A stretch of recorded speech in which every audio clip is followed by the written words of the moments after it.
Hi, you guys. I am here. I'm here. Welcome to Audrey's reading area. And I thank you guys so much for being patient with me and waiting for me. Dealing with a lot of stuff, but I am good and I am here. Now, please subscribe. Please subscribe. Please hit like and please hit share so you can share this video and everybody gets to see it. Now, today is February 1st. This is Black History Month. Black History Month. So at least, I'm going to say 2 to 3 times every week for this month, I'm going to have a Black History book. I'm going to try to get some Black History books for you guys. Today, on this first day of Black History Month, now I didn't really have any Bob Marley things, so don't laugh. I just found a can of ackee to represent Jamaica. You know that's what we eat, ackee and salt fish. So don't laugh. That's my props for the background. Don't laugh too hard. Okay, all right. I am here though. I'll be reading about Bob Marley. It says, who was Bob Marley? Who is Bob Marley? Let me wave to some of you guys. Hi, you guys. And again, thank you for always being here for me. My mom, Bev, my girl, Sheena, and she represents the Chocolate Milk Kids, spelled K-I-D-Z. So go on over on Facebook, the Chocolate Milk Kids. Yes, it's all about kids over there. My mom, Shimi. Hey, Shimi. Hey, Shimi. I got to shout out my guy, Born. Born where? Yes, I got to shout you out. He's always supporting me. Thank you. I appreciate your love and support. Now, let me read you guys about who was Bob Marley. Who was Bob Marley? All right. This book was written by Katie Ellison. Katie Ellison. Who was Bob Marley? I love this illustration. It says, who was Bob Marley? I'm reading the back first. A teenager who formed his first group, the Wailing Wailers, with his friends. Yeah. Formed his first group with his friends. He was the king of reggae. Yes, he was. He was an international symbol of Jamaican culture and identity. Yes, he was. Yes, he was. So I bring in, let me try to adjust this a little bit. Bring it up a little bit. So I bring to you on this first day of Black History Month, Bob Marley. I'm sorry, you guys. Today has been an adventure. It's been an adventure. Okay. Who was Bob Marley? Let's see. Now, it says a lot. It's written by Katie Ellison and is illustrated by Gregory Copeland. Who was Bob Marley? Illustrated by Gregory Copeland. And you can see the illustration already. Beautiful. So it has a few chapters in this book. This is a chapter book, so I'm just going to try to read a little bit from this book. Or maybe I'll read the whole thing. If you guys are ready to listen, I will read. Who was Bob Marley? This is the country boy, another side of Jamaica, from welder to whaler, love and success, the path to stardom, 56 Hope Road, the fight for peace, a legend and his legacy, timelines and bibliography. All right. Bibliography. Maybe I'll just skip to the bibliography and read that one first. You guys want to hear the bibliography first? Bibliography, you children, is a story written about someone. So I'm going to read that first. The bibliography on Bob Marley. It says, this is actually not a bibliography. Sorry, you guys. This is just naming some books that have been written about him. I'm going to show you the timeline of his life. Maybe you guys can pause and read. Okay. Let's get into reading about Bob Marley. Who was Bob Marley? Who was Bob Marley? Okay.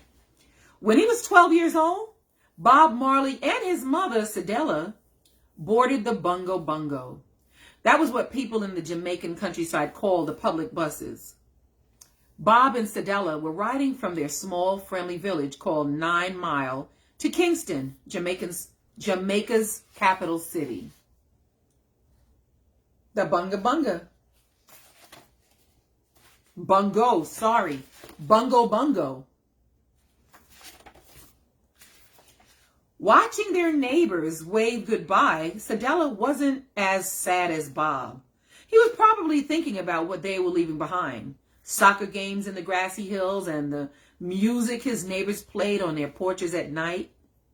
But Cedella was sure she could find a better life for herself and her son in Kingston. So in 1957, Bob and Cedella rolled down Jamaica's dirt roads in the Bungo Bungo to their new home. They moved to a Kingston neighborhood called Trenchtown. He's got that in one of his songs called Trenchtown. When they arrived, Bob was nervous about what he saw. Trenchtown was a part of the city with rundown buildings and streets crowded with people who were very poor. Many called it the slum. There was no indoor plumbing, so the people of Trenchtown had to collect water from pumps in the public spaces called yards. Public yards were like dusty parks set in the middle of a big concrete apartment building that had been built by the government.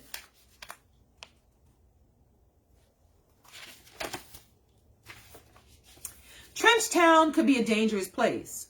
People sometimes stole from one another and fought in the street. Bob kept to himself and observed his new neighborhood, trying hard to feel at home there. Bob noticed that the public yards were where neighbors gathered to talk or play cards and soccer. Some kids played music there. Sometimes it could seem almost like 9 Mile. When Bob played his guitar in the yard by his house, other kids noticed how talented he was. They even asked to play with him. Singing and playing with his new neighbors in the public yard, Bob celebrated the good things in life, like having a full meal and a close friend.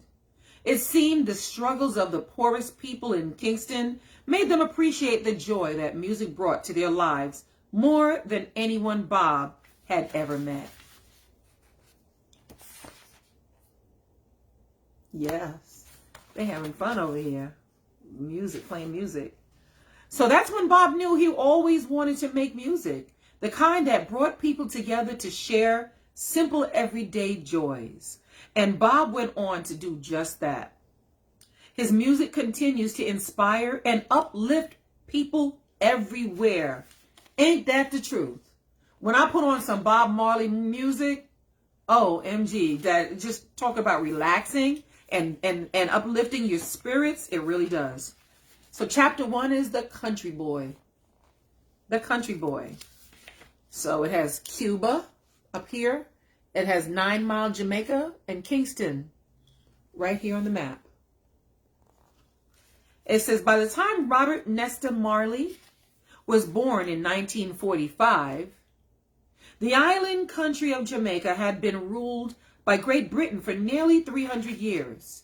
Bob's father, Norval Marley, was a white man who was employed by the British government. Norval's job was to manage government-owned property in the village of 9 Mile in the district of St. Anne Parish, Jamaica. A parish is another name for a country. Jamaica had 14 parishes.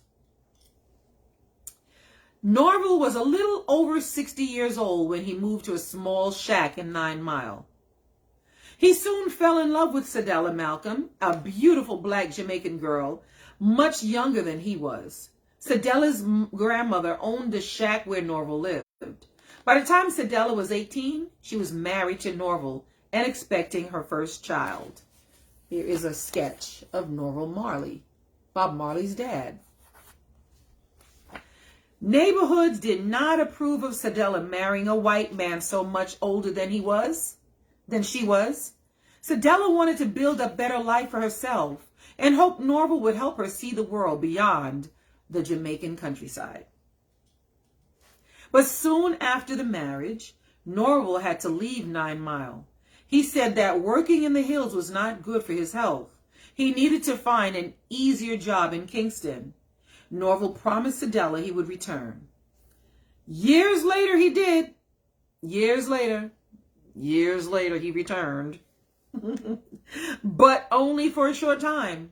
They never lived together again. Their baby, Robert Nesta Marley, was born in 9 Mile on February 6th. That's my sister Paula's birthday. February 6th, 1945. From the start, Bob was a good boy. With his father gone, his grandfather taught him many things.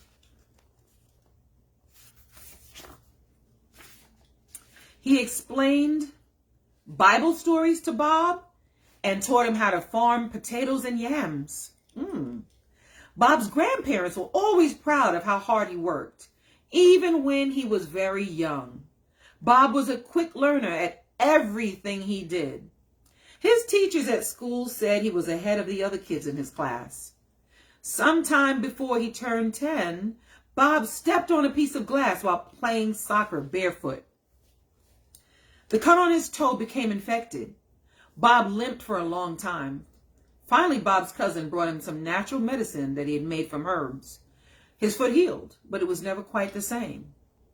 While he rested, Bob picked at a guitar that the same cousin had made for him out of bamboo and goat skin. He spent hours and hours with the guitar while his foot healed.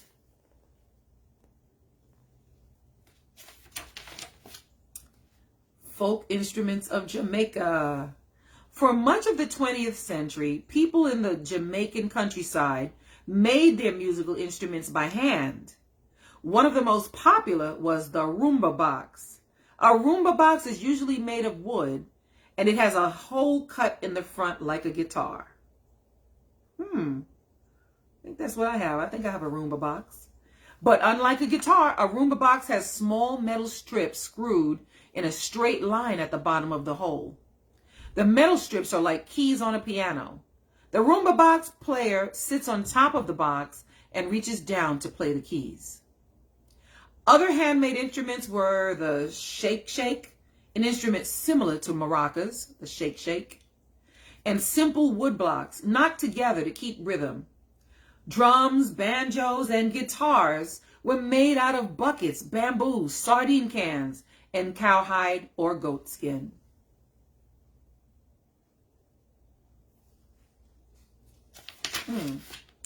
I might have to speed it up. I don't know if you guys want me to read the whole book, but I got time. So if you guys want me to read the whole book on Bob Marley, let me know.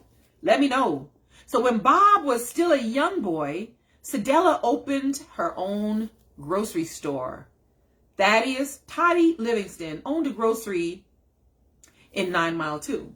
Cedella and Toddy began spending a lot of time together, even though Toddy was married. Toddy also had a son Bob's age named Neville. His nickname was Bunny. Bunny and Bob went to the same school and worked at their family's grocery stores in the afternoons. They had something else in common. They both loved music. Bob and Bunny became close friends.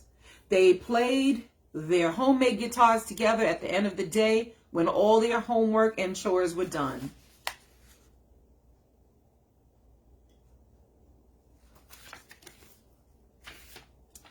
Bob began music lessons with his neighbor, Mrs. James. She taught him to play calypso, a type of folk music that originated in Trinidad and Tobago, another Caribbean island nation. Calypso is a style of music with a strong, recognizable beat. The words often reflect everyday life and island politics. Can you tell I like calypso? Yes. When Bob was 12, Toddy decided a big city like Kingston would be better for business and for Bunny. So the Livingstons were moving away from 9 Mile. Cedella agreed with Toddy. Before long, she and Bob were on a bus winding down the mountains to a new life in Kingston too. There's that bus. Bongo, bongo. Chapter 2. Another side to Jamaicans. Another side of Jamaica. Jamaica. When Cedella and Bob arrived in Kingston in 1957, the roads of their Trenchtown neighborhood were filled with garbage and stray dogs. There was no sewage system, so people went to the bathroom outside in holes dug in the dirt. People pumped water for drinking, cooking, and bathing from an outdoor well. The children in the neighborhood knew Bob was from a country village. He also didn't look like the other kids in Trenchtown. He had lighter skin because his father was white. He was always teased because he was a mixed race, both black and white. Bob had to learn how to defend himself against other boys.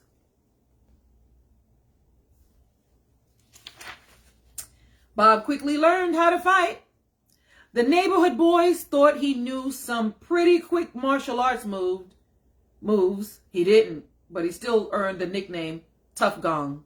Tough because he seemed so tough, and gong because the kids were reminded of the loud instrument from kung fu movies when they saw Bob fight. Bob's physical skill became known around Trenchtown. Bob wouldn't have to fight so much if he had been going to school. But in Jamaica, only elementary school was free. After that, you had to pay to attend. Cedella didn't have the money to send Bob right away. While she was working hard to save up, Bob missed a year of school. He spent his days working any job he could to help his mother pay for food and rent. Cedella and Toddy were still spending much of their time together. Eventually, Bob and Cedella moved into the Livingstons' house on 2nd Street. Bob was glad that he would now be living with his friend Bunny. He's doing the kung fu moves.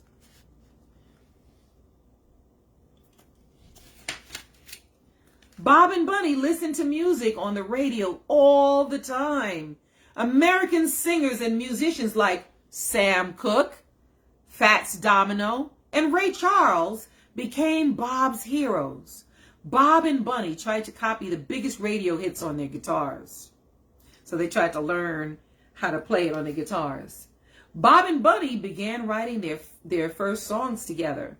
Bob combined his favorite calypso beats with the American music he heard on Kingston radio. They played them in the 2nd Street public yard and people liked them. In 1959, when Bob was about 14, Cedella had finally saved enough money to send him to school. She had worked long hours to pay for his clothes and books. Bob's new teachers said he was thoughtful and smart. But Bob's time there wouldn't last long. The school closed a short time later, and Bob began looking for a new job instead of a new school.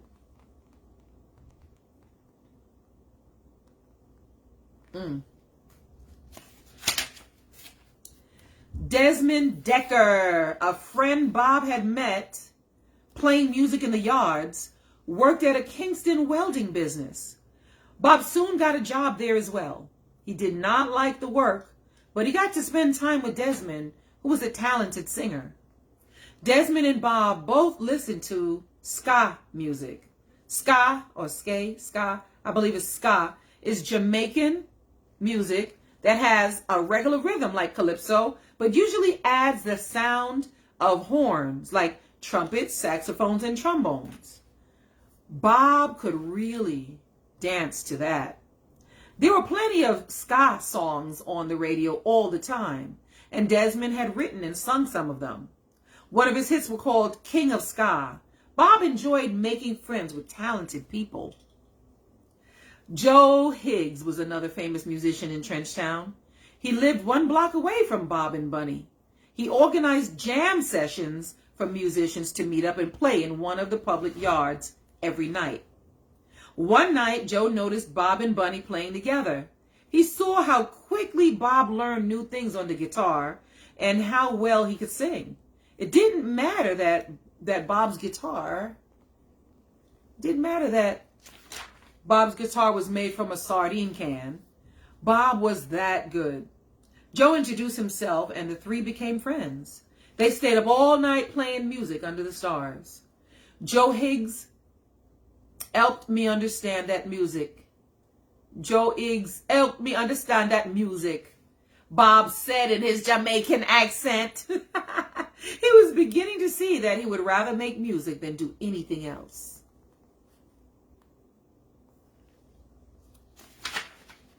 Chapter 3, from welder to whaler. These illustrations are really, really good. In 1961, not long after Bob started his job as a welder, he had an accident. While he was working, a small piece of metal flew into his eye. Bob had to go to the hospital and have the metal removed. It only took a little while to heal. But during that time, Bob became sure than ever that he would rather work on his music than do anything else. I didn't know that about Bob Marley. Bob spent all of his free time with Joe Higgs and Bunny playing music.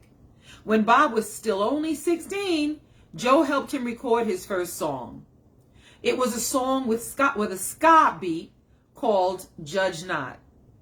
The words reflected what Bob's grandfather had taught him from the Bible. Judge not if you're not ready for judgment. So judge not if you yourself is not ready for judgment or to be judged. I have to look that up. Bob wanted people to accept others no matter how different they seemed to be. Judge Not was played on the radio, but it wasn't a hit. People thought it was too much like the songs they heard in church. Bob was disappointed, but not for long. He knew he had many more songs to record. He soon met someone else who was also hard at work writing songs. One day, Bob and Bunny bumped right into a man who was playing his guitar and singing as he walked. His name was Peter McIntosh. But he was called Tosh. He had written the song he had been playing. Tosh was very tall, and looked like Bob. He had a reputation for being a bit tough. The three of them talked for a long time on the street and soon became friends. Bob and Bunny introduced Tosh to Joe Higgs, that is. The three friends played together in Joe's recording studio. Joe knew right away that they were a great team. And just like that, Bob was part of a band. They called themselves the Wailing Wailers. Wail means to cry, in case you didn't know. People said Bob sometimes sounded like he was crying when he sang. The Wailing Wailers wanted to write songs about how it felt to live in Trenchtown. Joe made sure they practiced every day and night, sometimes until around 5 in the morning. To see how people liked their new songs, the Wailing Wailers stood on street corners performing. Crowds of people, let me show you this picture first. So crowds of people in Trenchtown gathered and danced and sang along, just like they had in the yards. The Wailing Wailers were making a name for themselves. They were becoming popular with the girls in Trenchtown too. In 1962, Bob met a girl named Cheryl Murray. Cheryl's brother didn't like Bob, but they dated anyway. Cheryl became pregnant and gave birth to Bob's first child, Imani Carroll, on May 22nd, 1963. Cheryl's brother warned Bob to stay away from Imani. Bob didn't want any trouble, so he did. That same year, Cedella and Toddy had a daughter. Her name was Claudette Pearl Livingston. So Bob Marley got a sister younger than his own child, Imani. Interesting. In addition to the new baby, there was much excitement throughout the country. Jamaica had become independent from Britain. The country celebrated, including the residents of Trenchtown. A new sewage system to deliver water was built there almost right away. But Bob could only celebrate for so long. He was 18 years old, and many things in his life were changing. Cedella realized she hadn't found the life she wanted in Kingston. She decided to move to the United States. Bob's mother and baby Pearl went to live with relatives in Wilmington, Delaware. Bob stayed behind in Trenchtown. Living at Toddy's house, he began to feel unwelcome. So Bob often stayed at other friends' homes. So let me show you this picture first. And then we're on this page now. So Bob Marley started to feel unwelcomed. So Bob often stayed at other friends' houses. Yeah, wow. That's what you do when you feel unwelcomed. So when Bob didn't have a place to stay, he slept outside in the public yards. Bob often saw a homeless Rastafarian named Georgie there. A lot of people Bob knew were Rastafari, including Joe Higgs. Rob and Georgie would sometimes talk all night when Bob wasn't busy playing or writing songs. Bob respected Georgie. His thoughts were similar to Bob's understanding of what he had read in the Bible. During those nights, cooking and sleeping in the yard, Georgie explained his Rastafari beliefs to Bob. Soon, the Rasta way of life would inspire Bob and his music like nothing else ever had.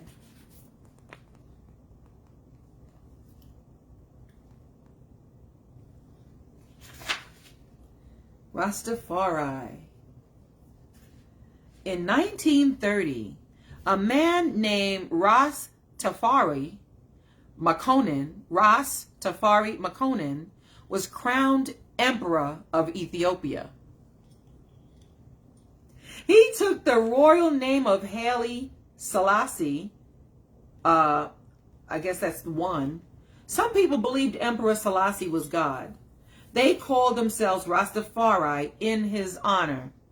So Rastafarians, or Rastas, believe that the families of former slaves will one day be led back to Africa by God, whom they call Jah.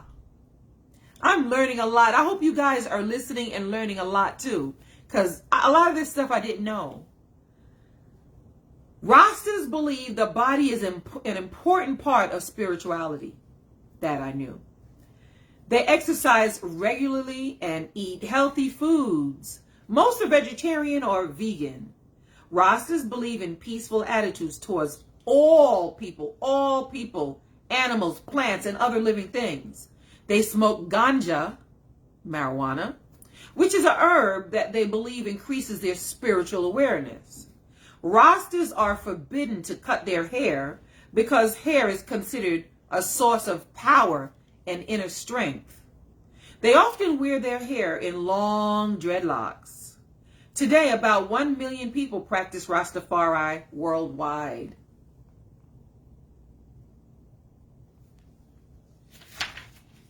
Chapter 4, Love and Success. In 1964, or by 1964, Bob, Bunny, and Tosh were known in Trenchtown simply as the Wailers. But there was one very important person who hadn't met them yet. His name was Coxsone Dodd. Coxsone Dodd was famous in Jamaica. He produced nearly all the hit songs that played on the radio. He was also the founder of Studio One, the first black-owned recording studio in Jamaica. Studio One was on Greenwich Park Road, just a few blocks from Bunny's house. So one day, Bob and the band heard some very good news. Coxsone was holding auditions for new bands at Studio One every Sunday. So in the summer of 1964, the Wailers went to audition. Oh yeah. When the band arrived, they were led to the backyard of the studio. Under a mango tree, the Wailers played 5 songs. The last song they played was called Simmer Down. Bob wrote Simmer Down. Bob Marley wrote Simmer Down as a warning against street violence. Simmer down, oh, control your temper. Simmer down, for the battle will be hotter. Coxsone stopped the band before they could finish their last song. Okay, that one. Come tomorrow and we'll record that one, Coxsone said. So they did.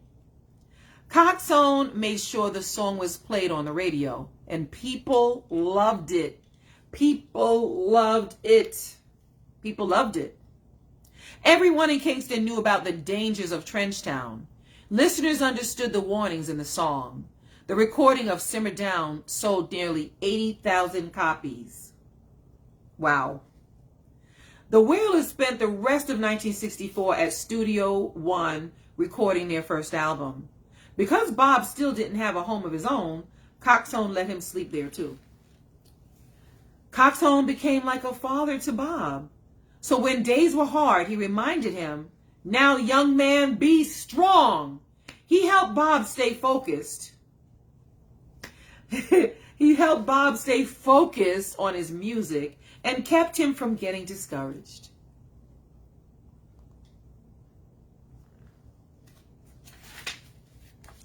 Many of Coxsone's friends were Rastafarians.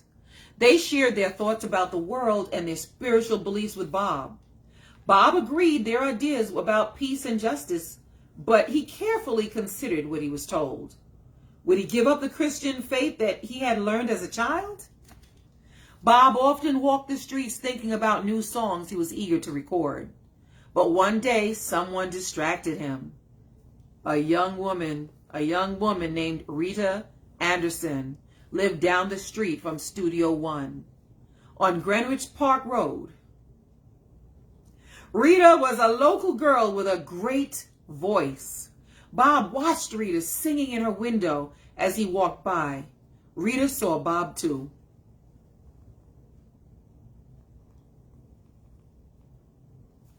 Let's see what happens. Rita was, which is also my sister's name, but spelled differently. Rita was the single mother of a little girl named Sharon. One Sunday afternoon, Rita worked up the nerve to audition for Coxsone Dodd. Coxsone liked Rita enough to ask her to return to Studio One and sing again. Bob finally got to meet her, and he didn't waste any time. He invited Rita and a couple of her friends to be backup singers on the new album. The girls called themselves the Soulettes. Soulettes. By the end of 1964, the Wailers finished their first album called simply The Wailing Wailers. Bob was only 19 years old. Bob, Bunny, Tosh, Rita, and the rest of the band went on tour throughout the country to perform their new songs. Some of their songs were love songs. Others told true stories about their rough life in Kingston. It was one of the first times Jamaicans could hear songs about the struggles of their everyday lives played on the radio.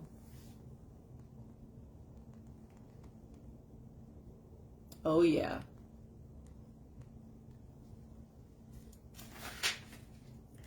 Many Jamaicans felt like the Wailers were old friends and neighbors. The album was a big hit. First in Trenchtown, then all over Jamaica. The band toured Jamaica for a couple of years. Rita and Bob fell in love. Bob helped Rita take care of her young daughter, Sharon, when the tour was over. So on February 10th, 1966, Rita and Bob got married. It was only 4 days after Bob's 21st birthday. Because remember, Bob's birthday is February 6th. So Rita was just a year younger. They celebrated with a traditional Jamaican wedding meal of curried goat, rice and green bananas. I can imagine that, rice and peas. Rice and green banana. Rita's auntie cooked the food, even though she was nervous about the marriage. She worried that Bob wouldn't want to settle down. So even though Bob loved Rita very much, he had a lot of big dreams about playing his music. It turned out Rita's auntie was right. The very night of their wedding, Bob and the Wailers were scheduled to play their biggest concert yet at Kingston's National Stadium. This is Bob Marley and Rita. They got married and he went to play. Bob's mother didn't know about his marriage to Rita. She had already arranged for him to join her in Delaware. So just 2 days after his wedding, Bob flew to the United States for the first time. Rita was sad, but she understood that Bob could make more money working in the U.S. When Bob arrived in Delaware, he went to work right away. First, he worked at Chrysler Motors building cars. Did you guys know that about Bob Marley? I didn't know that. Next, he took a job at the Hotel DuPont in Wilmington, vacuuming carpets. At the end of his workday, Bob strummed his guitar and wrote songs. In the meantime, Coxsone released some of the songs the Wailers had recorded earlier. The band continued to play shows with Bunny singing Bob's parts. Bunny was singing Bob's parts. So Bob wasn't too mad about it. After all, he didn't want Jamaicans to forget about the Wailers. The Wailers weren't the only people who were becoming more popular in Jamaica. By the 1960s, many Jamaicans had become Rastafarians. When Emperor Haile Selassie I of Ethiopia visited Jamaica in 1966, 100,000 people greeted him as he exited his plane at the Kingston airport.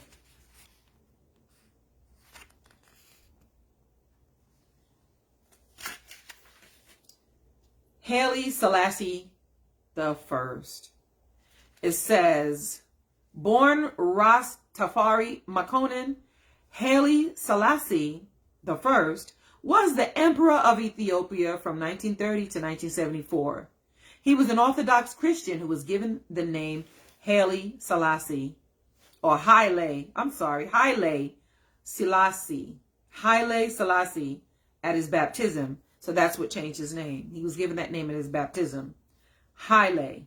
As a member of the royal line of Ethiopian rulers, part of his long official title was the Conquering Lion of Judah, which many Rastafarians understood to mean that he was a living God. The Lion of Judah is an important Rasta image that has come to symbolize Selassie. So Haile. Back in the U.S., Bob was disappointed. His belief in the Rastafari faith had become stronger while the band had toured the countryside of Jamaica. Many Jamaicans believed that Emperor Selassie was a living version of God, and Bob wanted to be there to greet him.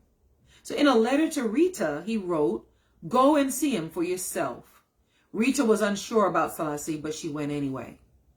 Rita had an experience she didn't expect. She wrote to Bob afterward, "I looked into his hand and there was the nail print." Rita was talking about the part in the Bible when Jesus is nailed to a cross through his hands. After seeing Haile Selassie the first hand as he waved from his car. Wow.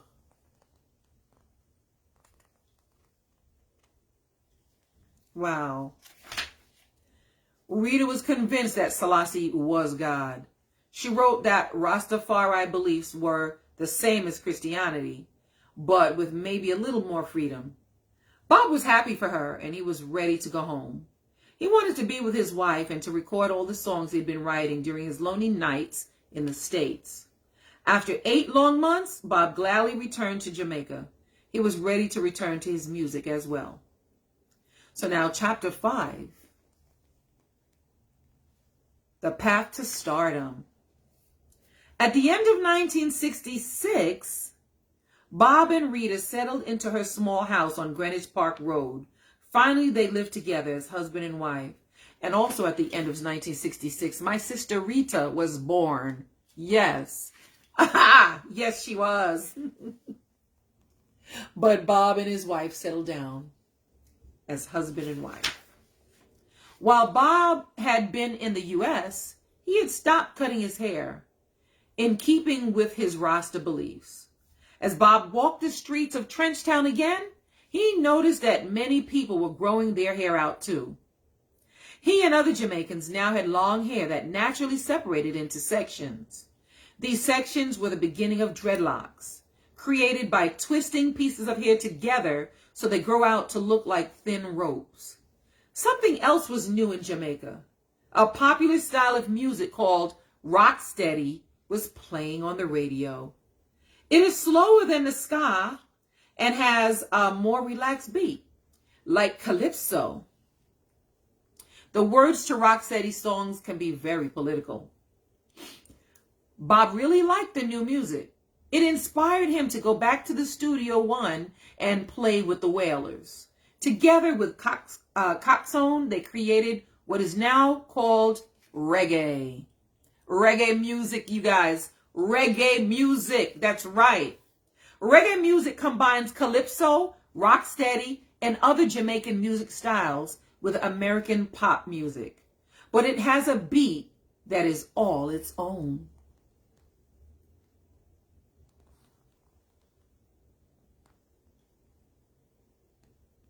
Yeah. It has a beat that is all its own. I can hear the reggae music playing in my head. Many reggae songs were about Rastafarian concerns like poverty, justice, politics, and Africa. Reggae became known as music for people who had been oppressed or kept under the power of a greater authority. Jamaicans knew about oppression from the years they had been under British rule. Reggae quickly became a part of Rastafarian and Jamaican culture, also known as roots culture. The term roots refers to the spirituality and pride of a black culture that has its source, its roots, in Africa. With a lot of new songs in his notebook, Bob was ready to record a new album. Bob wanted to save enough money to make the next album without Coxsone.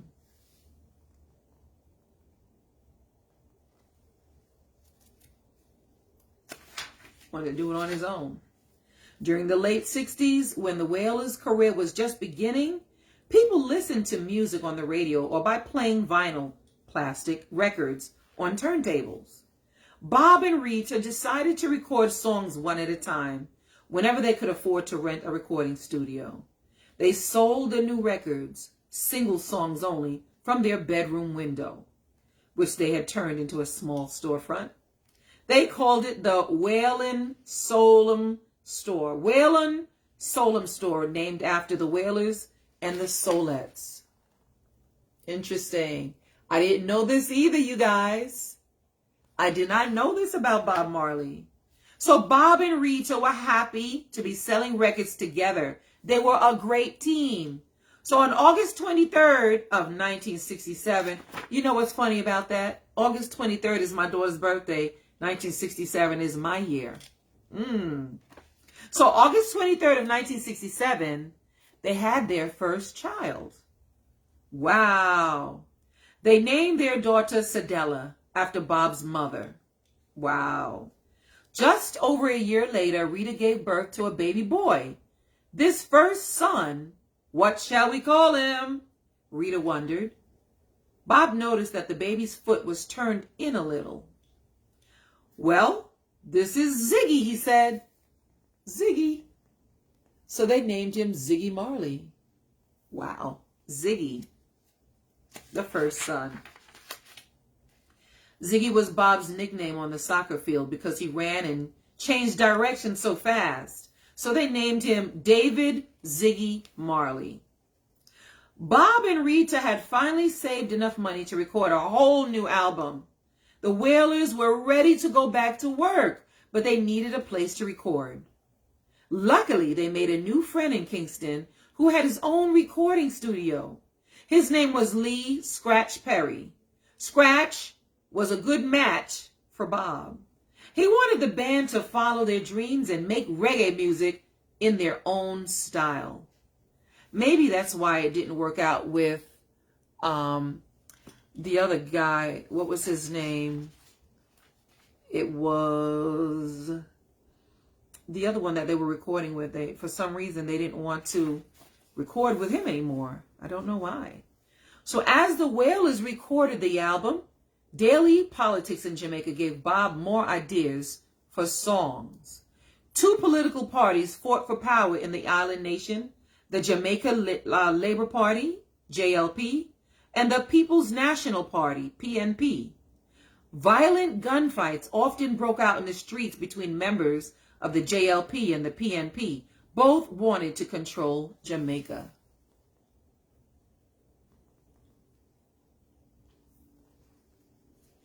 So some interesting stuff that I didn't know a whole lot of this stuff that I'm reading now. The fighting reminded Bob of the roughness in the public yards. He wanted to record songs that would bring people together. He believed in peace.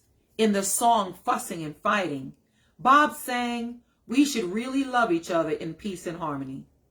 No matter which part of the island they were from, Jamaican people were comforted by the band's peaceful message. And the band's popularity was growing outside the country as well.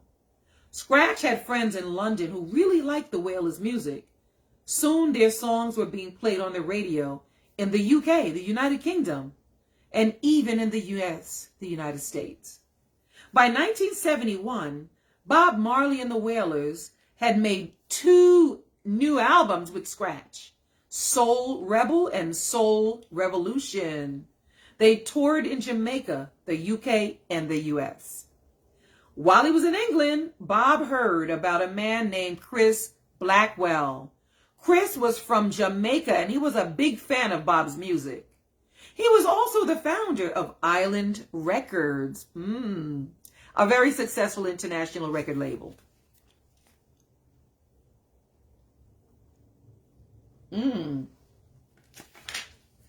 When they finally met, Chris was impressed with the Wailers. He said, "From the day I met them, I saw something about them that was different from ordinary Trenchtown bad boys. There was some class to them, some future." So the Wailers decided to work with Chris and record on Island Records. Wow. Chris, Bob, and the Wailers made 2 new albums in 1972 and 1973, Catch a Fire and Burnin'. Chris booked concerts and made sure the Wailers' music was played on the radio in Jamaica and the UK. Bob and the Wailers were becoming famous for their reggae music. Again, this is the book that I'm reading. So yes, they were becoming famous for their reggae music. In the 1970s, wars were happening throughout the world. In addition to the Vietnam War, there were conflicts in the African nations of Angola and Sudan, and in the Central American countries of Guatemala and Nicaragua. People were suffering in many different countries.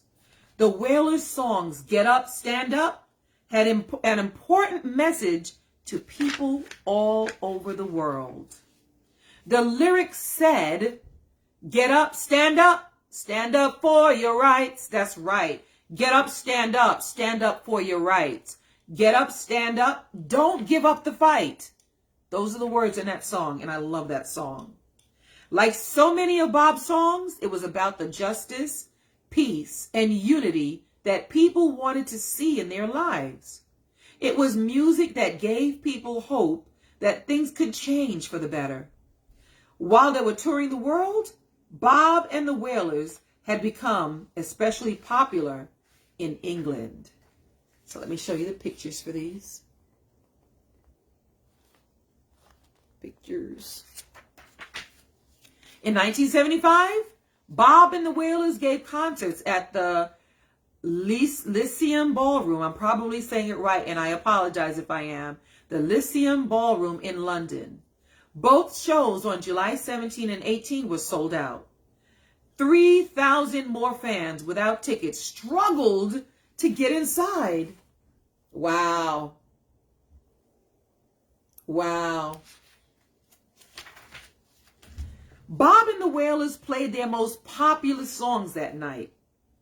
One of them was called No Woman, No Cry. Another one of my favorite Bob Marley songs. No Woman, No Cry.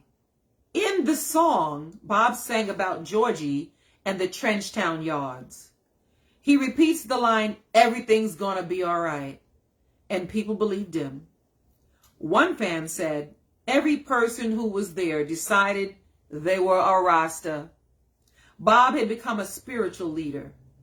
The band was launched to superstardom, and Bob Marley became known as the King of Reggae.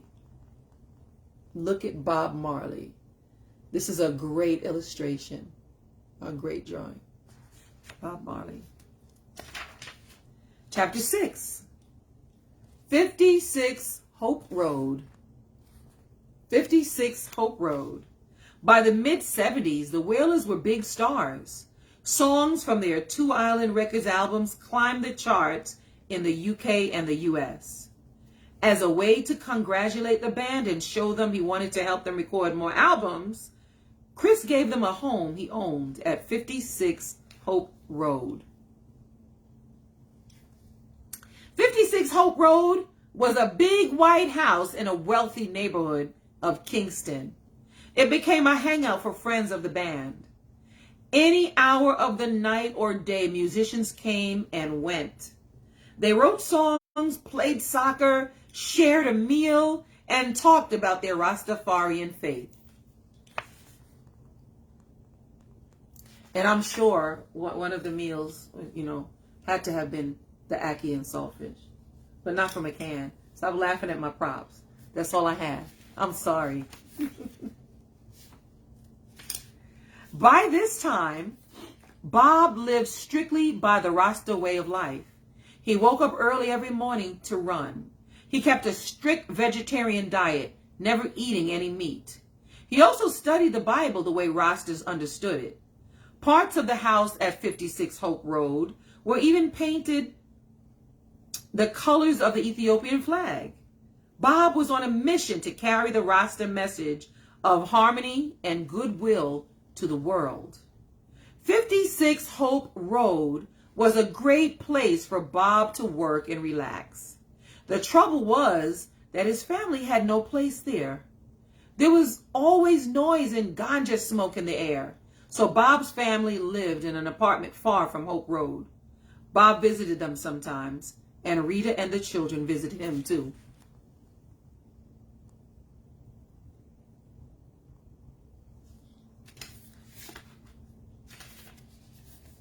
Green, gold, and red.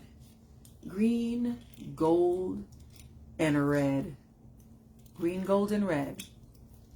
The flag of Ethiopia is an important Rastafarian symbol to those who live in Jamaica and other countries around the world. The green, gold, and red stripes of the flag have become symbolic colors of love and loyalty throughout the Rasta community. While on tour, Bob had children with women other than Rita. He had two sons born in 1972 to two different mothers. Rita also had their second son, Stephen, in 1972. The next year, Bob had a new daughter born in England to yet another mother. Bob eventually had 13 children, some adopted, with 8 different mothers. This was not easy for Rita. Soon there was a rumor that Rita was dating another man. Uh-oh. In 1974, she had her last child, Stephanie. Bob adopted Stephanie, but she wasn't his child. Throughout it all, Rita and Bob stayed married. Meanwhile, people were becoming very anxious about the political parties in Jamaica as the JLP and the PNP fought for control.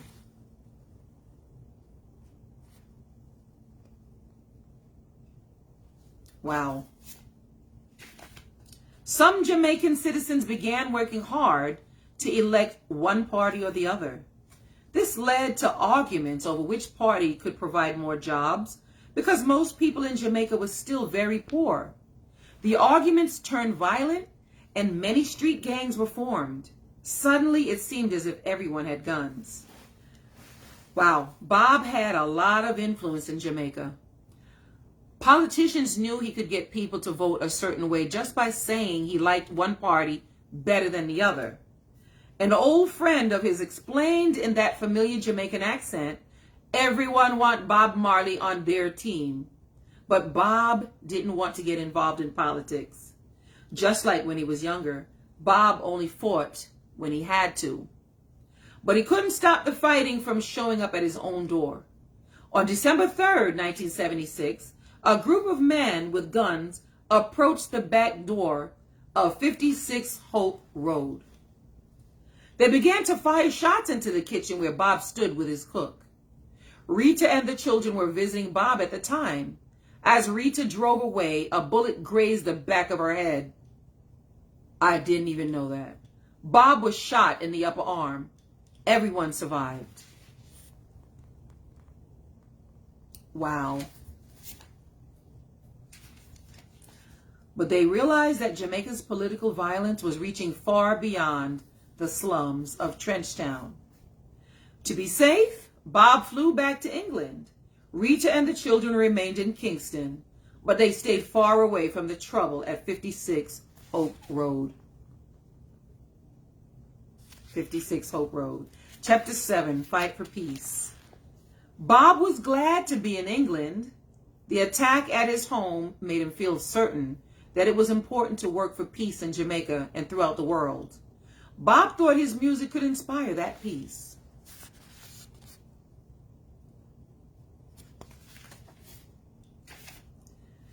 By 1976, the year my other sister was born, my little sister, Bob was an international star and role model. That year, Bob Marley and the Wailers were named Band of the Year by Rolling Stone magazine. Bob was featured on the cover. People all over the world admired him. But before Bob could make a new record, Bunny and Tosh left the Wailers. They wanted to make their own albums. Bob organized a new band and made two very popular albums with Chris Blackwell, Rastaman Vibration in 1976 and Exodus in 1977. In May of 1977, Bob and his new band, now called Bob Marley and the Wailers, flew to Paris to begin their new tour. On the day before the first show, the band relaxed by playing a game of soccer. During the game, someone stepped hard on Bob's toe by accident. It was the same toe that had been infected when he was a young boy. Oh, wow. Bob was in pain, but he didn't let anyone know. He and the band went on to play that night. One of the reviewers from the show in Paris wrote, Bob's energy and surprisingly inventive dancing was a joyful sight. That was him in pain and he was dancing. Arms and dreadlocks flailing, and it was a magical picture. While Bob traveled on tour with the band, he didn't complain, but he changed the bandage on his foot a lot. Sometimes he found his boot was full of blood. Uh-oh. By the end of the European tour, Bob could no longer walk. Finally, he went to see a doctor in London. Everyone was shocked by the news he received. There's Bob Marley dancing. It's him on the train. Let's see. Bob had a very serious form of skin cancer. Some people wondered if the childhood infection Bob had on his toe had caused the cancer. The doctor told him he had to choose the toe or the tour. He advised Bob to have his toe cut off to stop the spread of the cancer. The U.S. tour for Exodus was canceled. Bob had surgery to remove the cancer, but not the entire toe. He was afraid he wouldn't be able to play soccer or dance again. After the surgery, Bob stayed with his mother at her new home in Miami, Florida. It was a warm place for him to heal, but Bob didn't always see his doctor for checkups, as he was supposed to. After a few months, Bob felt strong again. He returned to Jamaica for the first time in nearly a year and a half. He decided to help organize the One Love Peace concert in Kingston. It would be a chance for all of Jamaica to come together. Bob still hoped that music could unite his beloved homeland. The concert was named for Bob's song, One Love, which repeats these words: one love, one heart, let's get together and feel all right. One love, one heart, let's get together and feel all right. On April 22, 1978, over 30,000 people attended the concert at the National Stadium in Kingston. 16 Jamaican reggae bands played.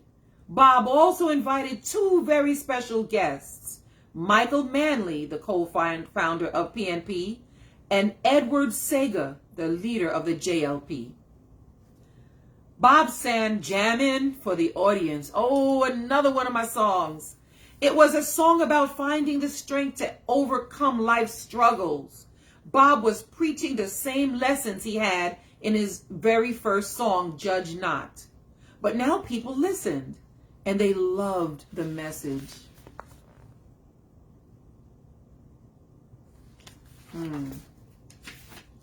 While the band continued playing, Bob stopped singing for a moment.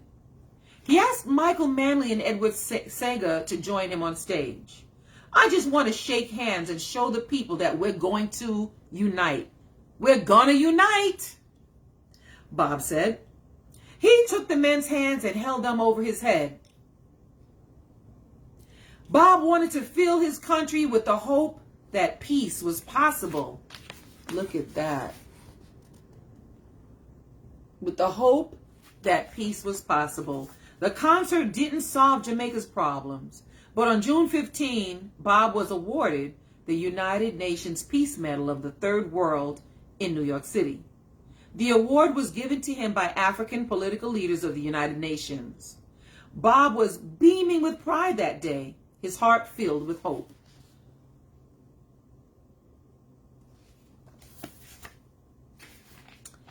At the end of 1978, Bob went to Africa for the first time. He visited Ethiopia, the spiritual home of all Rastafari. Emperor Selassie had died a few years earlier, in 1975, so Bob never got the chance to meet him. But it was still a very important experience for him. Just over a year later, Bob was asked to perform in Zimbabwe for a very special celebration. On April 18, 1980, Zimbabwe declared its independence from Britain, just like Jamaica had almost 20 years earlier. Bob was overjoyed to be a part of the African nation's independence. But instead of the people of Zimbabwe, only powerful government leaders and its wealthiest citizens were in the audience. Bob and the band began to play, though they were disappointed at the situation. The people of Zimbabwe didn't like it either. Suddenly, riots broke out. Oh boy. Oh boy. He's trying to bring peace, and then riots broke out. The crowd outside broke into the stadium. Bob was temporarily blinded by tear gas. Fighting began below the stage and turned violent. People fought security guards with anything they could find. Bob was terribly sad. The riots reminded him of all the violence back home in Jamaica. Oh my. Again, Bob turned to music for peace. His experience in Zimbabwe inspired the album Uprising. His new songs were about unity, injustice, and the violence he had witnessed in Zimbabwe and throughout his life. Wow. Chapter 8, A Legend and His Legacy. I believe this is the last chapter. I know it's been a long book, but Bob Marley is worth it. I hope you guys are still here and still listening, because I'm learning some things about Bob Marley that I didn't even know. And I hope you are too. Chapter 8, A Legend and His Legacy. In June 1980, the album Uprising was released. The album was a hit in the UK and was rising up the US charts. In September, Bob and the Wailers performed at Madison Square Garden in New York City. The shows were packed. Bob had reached a new level of success and had many fans in the United States. Wow. Sometimes when Bob and Rita were in New York City, they went to church together on Sundays, especially the Ethiopian Orthodox Church. The morning after the shows at Madison Square Garden, Rita called Bob to invite him to go along with her. Bob sounded strange on the phone. What happened? You didn't sleep last night? Rita asked. Bob said he felt nauseous. Rita stopped by his room to check on him. Oh, boy. He seemed like he just needed rest, so Rita went to church without him. To get some air, Bob went jogging in Central Park with a couple of friends. Before they got very far, Bob collapsed. His friends helped him to his feet, and they took Bob to the hospital. The cancer from years before had spread to Bob's brain. The doctors said Bob was very sick, but they advised him to continue performing until he couldn't anymore. Rita was worried. She wanted to believe that there was something else they could do for Bob. A few nights later, Bob gave his last performance in Pittsburgh, Pennsylvania.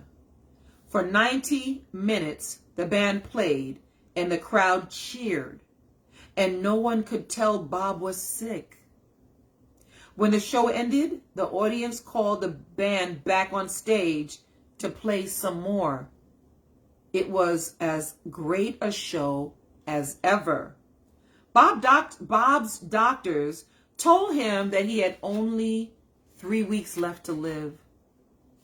Wow. But he was going to fight. Bob and his family traveled to Germany. There, Bob received chemotherapy, a strong treatment for cancer that makes the body very weak. Bob had always been thin, but the chemotherapy had made him skinny. He lost his hair. His dreadlocks had always been an important link to his Rastafari beliefs. Then, in a move that surprised his fans, Bob was baptized in the Orthodox Christian Church. On February 6th, his birthday, 1981, Bob celebrated his 36th birthday in the hospital with friends and family. He wanted to travel back to Jamaica one last time. He had also just received the Jamaican Order of Merit, an honor reserved for 2 people each year. Let me show you this picture of Bob Marley. Beautiful. Beautiful illustration.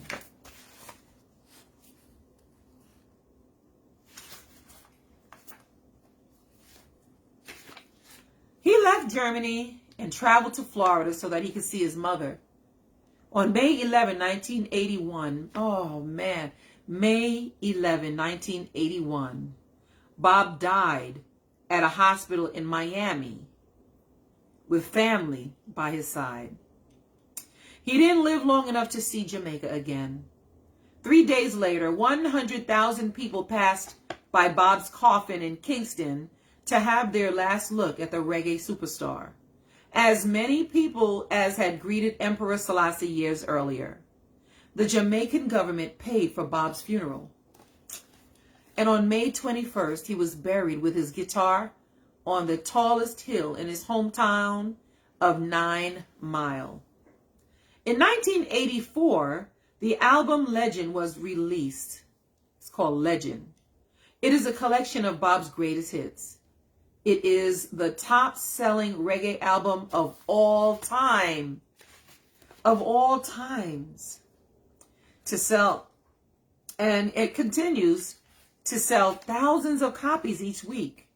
In fact, the album's strong continuous sales have made it the second longest charting album in Billboard magazine's history. Wow. Let me show you the front cover. This is what it looks like. And I have it somewhere. I think I might play it after this. Legend is really the only one word to describe Bob Marley. In 1990, Jamaica declared Bob's birthday, February 6th, Bob Marley Day. In 1994, he was inducted into the Rock and Roll Hall of Fame. Although he never received a Grammy while he was alive, Bob was awarded the Grammy Lifetime Achievement Award in 2001. His creative family also continues his legacy. They write, sing, and produce music. Some design clothing, write books, and act. His children created One Love, an organization that helps inspire people to get up and stand up. Wow. And build a better world. Get up, stand up, and build a better world. They hope to carry on Bob's vision for global peace and love. Bob once said, "I like to see mankind live together." People of all races and religions still love Robert Nesta Marley, which is Bob Marley, for his messages of hope. Across the world, they continue to be inspired by the man who promised every little thing is going to be all right. One love. Wow. Deep. Wow. That's the end of this book, you guys. Wow. Thank you guys for listening to me read this book. This is Bob Marley's life and how he came to be and how he started and everything. And this is the timeline. I'll go slowly, so if you want to read it, you can pause it. If it is in reverse, I apologize. I don't know how to reverse it. But you can pause it and read it if you want to. But oh man, I had a wonderful time here reading this book about who was Bob Marley. Beautifully written book by Katie Ellison, and the illustrations are off the chain. Illustrated by Gregory Copeland. Thank you again for joining me here at Audrey's Reading Area as I read these great books to you guys. Thanks again. And don't forget to go to Audrey's Reading Area on YouTube and please hit subscribe. And I will see you guys again soon. I'm going to say once again, thank you for your love and support. If you would like to donate anything to me, I will post the address on the thing. I was supposed to post it last time. I didn't get a chance to. It's been a lot happening. But I'm going to post it this time. As soon as I post this video, I'm going to put in the address and all that information, the P.O. box, so you can send me books, send me shirts, you can send just little jewelry that go along with these books. You can just send anything. Oh, you can send me some Aki too if you want. Send me some Aki. That's okay. That's all right. And I'll actually also post my Cash App. So if you want to donate monetarily, because I'll go out and just buy these things and you'll see me wear them in the videos. But thank you for your love and support. And for everybody who has already donated, thank you, and thank you. Really greatly appreciate it. It's all for the kids. I do this for the kids. I love the kids. And I will see you guys soon. Thank you. See you soon.